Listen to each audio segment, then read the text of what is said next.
And turning now to a live look at the state capitol, where a third special session moved forward today.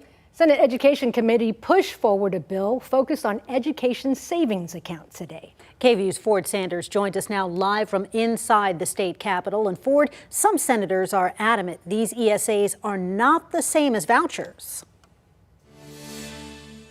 Quita and Jenny, that's a major part of Senate Bill 1 and debate among senators. Well, Senator Brandon Creighton, who's the author of this bill that has officially made it out of committee into the full Senate, says, well, this $8,000 can be used for more things than just private school tuition. It can be used on things like private tutoring, uniforms, and other resources. SB 1 is now being passed to the full Senate after a 10-3 vote in today's Senate Education Committee hearing. Senator Creighton, also the committee's chair, says these accounts are about educational freedom for Texas families. Let's run through some of the eligibility requirements for these accounts.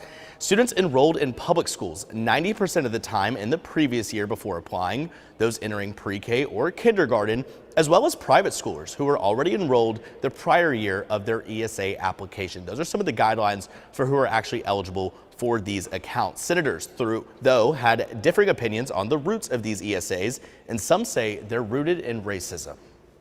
Public school funding is not in any way affected by the funding in this legislation for options for our moms and dads and education freedom and the use of an education savings account.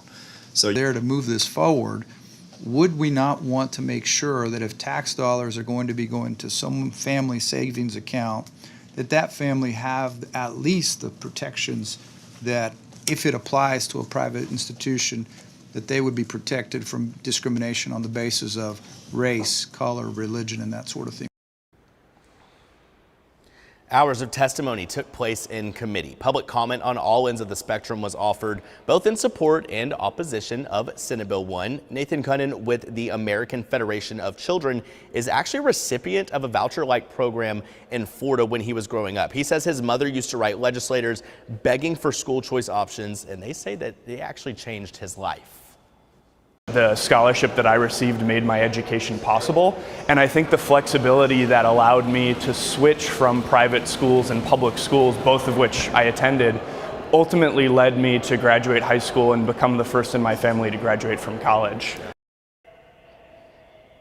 This will now be taken up on the Senate floor and up for debate with the entire Senate, since it's now officially been passed out of committee with a 10-3 vote. Live from the Texas State Capitol, Ford Sanders, KVUE News. Thank you so much, Ford.